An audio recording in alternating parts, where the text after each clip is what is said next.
Hello बेटा।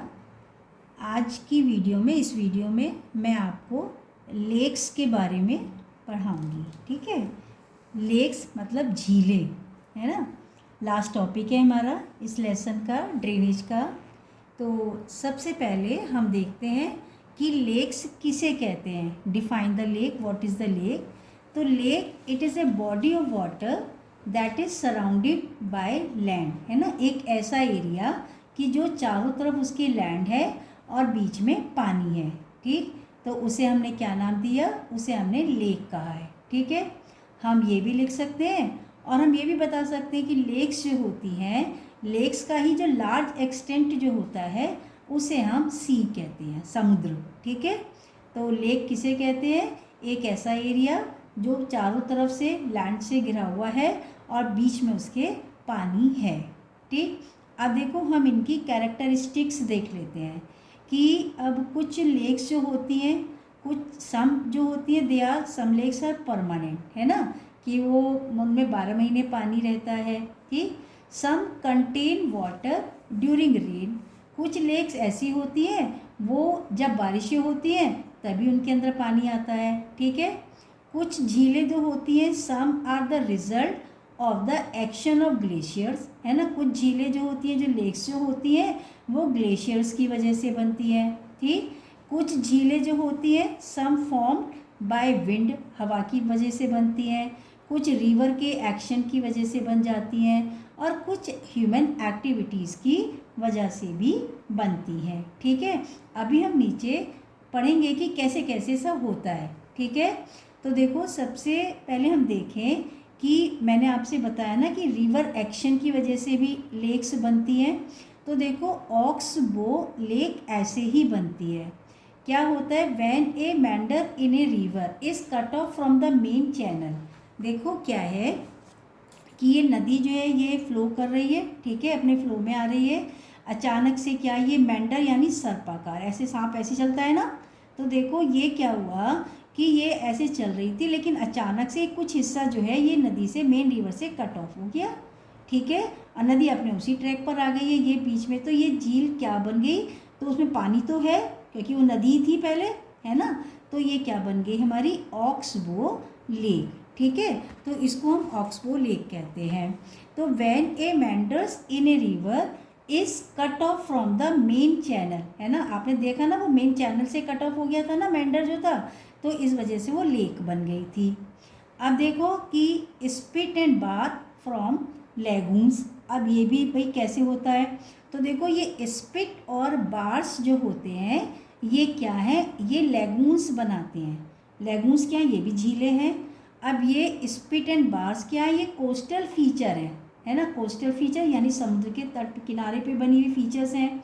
तो ये कब बनती हैं, दीज फॉर्म व्हेन वेव, तरंगे हवाएं जो होती हैं, वेव्स जो होती हैं, पानी की लहरें जो होती हैं, they shift sand and pebbles को अलोंग द बीचेस, है ना। जब बीच पर वो रेत को और ये पेबल जो बजरी सी होती है ना, तो जब ये उसको वहाँ पे शिफ्ट कर देती हैं तो तब वहाँ पे वो झील सी बन जाती है कोस्टल। तो उस जैसे हमारी चिलिका लेक जो वो इसी तरीके से बनी हुई है।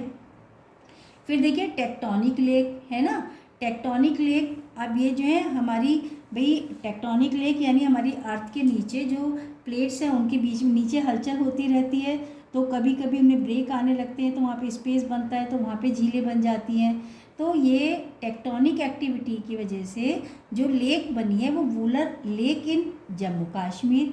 और ये देखिए ये फ्रेश वाटर की सबसे बड़ी लार्जेस्ट फ्रेश वाटर लेक है।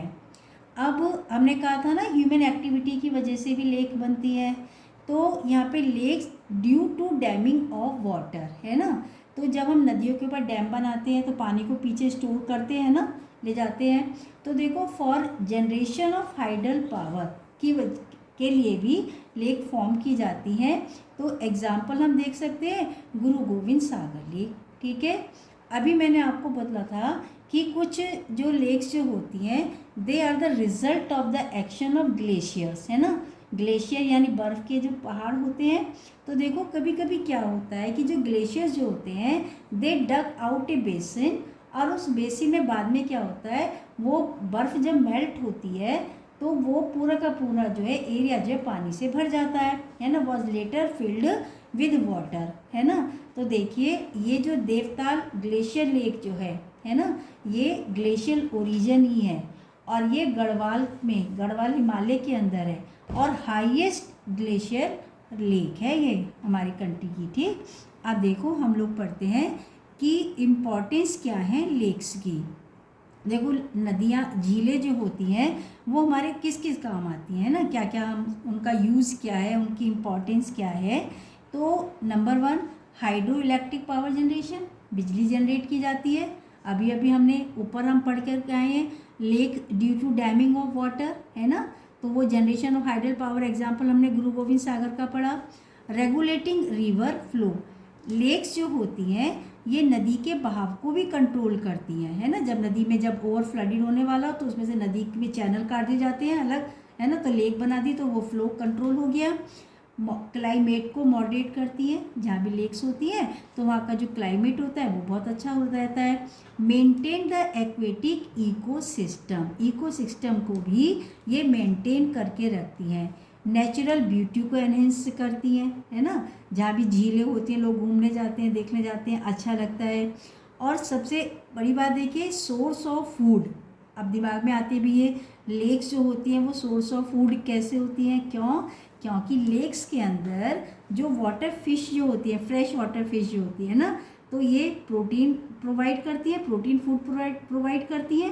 तो इस तरीके से हम ये कह सकते हैं कि लेक्स जो हैं they are the supplier of protein food in the form of fresh water fish. Source of mineral, जो लेक्स जो होती हैं वो हमारी मिनरल का सोर्स भी हो सकती हैं। कैसे, देखो ये हमें रॉक सॉल्ट प्रोवाइड करती है ना, और ये लेक्स जो होती हैं ये टूरिज्म को और रिक्रिएशन जो है उसे भी प्रमोट करती हैं। तो देखो ये हमारे बहुत सारे मैंने आपको पॉइंट दे दिए हैं, बहुत आसान से पॉइंट दिए हैं, आप अच्छे से इन्हें याद कर लीजिएगा कि लेक्स की क्या इम्पोर्टेंस है।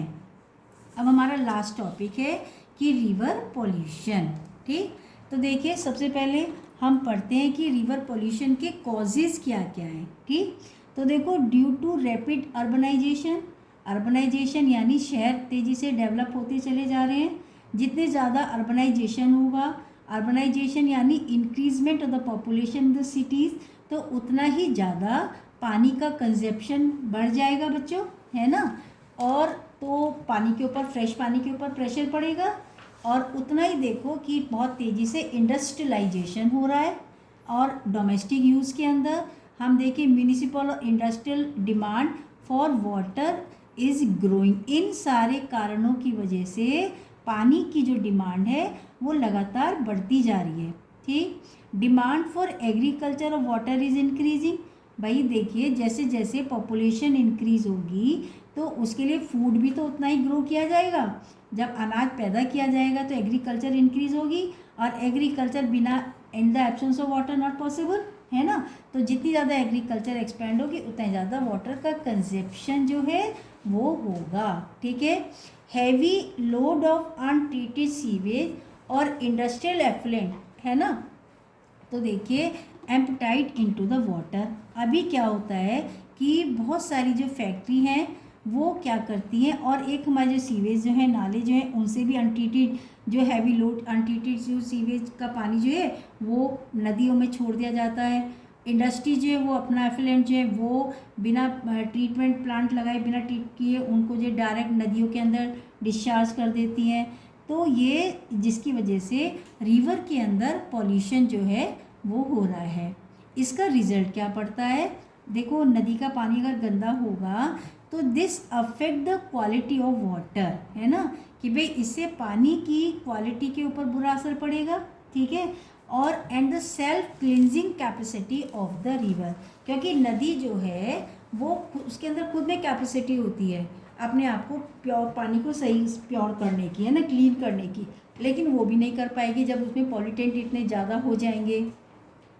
तो अब ये कि भाई हम कैसे क्या मेथड अपनाएं कि वाटर पॉल्यूशन को हम कंट्रोल कर सकें। ठीक है, नंबर 1 पहला हम क्या करेंगे कि waste product should not be allowed to fall into the water. ठीक है, जो वेस्ट प्रोडक्ट हैं, जो गंदी चीज़ें हैं, हम उन्हें डायरेक्ट पानी में, नदियों में ना बहाएं। Waste material should be treated before flowing into the river. पहले हम उन्हें प्रॉपर ट्रीट करें, उनके टॉक्सिक वेस्ट जो हैं उन्हें हम डिस्चार्ज करके निकाल के तब पानी को हम नदियों के अंदर डिस्चार्ज करें। सीवेज जो है should not be discharge directly into the river. जो सीवेज जो होते हैं उन्हें भी नदियों के अंदर डायरेक्टली जो डिस्चार्ज ना किया जाए। जो अक्सर लोग क्या करते हैं, जो डेड ह्यूमन्स हैं, एनिमल्स बॉडीज़ हैं, उन्हें डायरेक्ट नदियों के अंदर जो है वो डाल देते हैं। ठीक है, तो वो ये भी ना करें। ठीक है, ऐसा ना करें।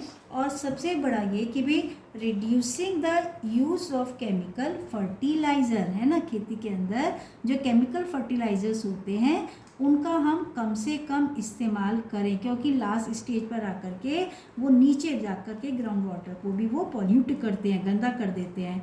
तो उनका इस्तेमाल हम कम से कम करें। तो ये मेथड है कि हम पानी को गंदा होने से बचा सकते हैं। तो मुझे पूरी उम्मीद है बच्चों आप लोगों को ये चैप्टर बहुत अच्छे से समझ में आ गया होगा।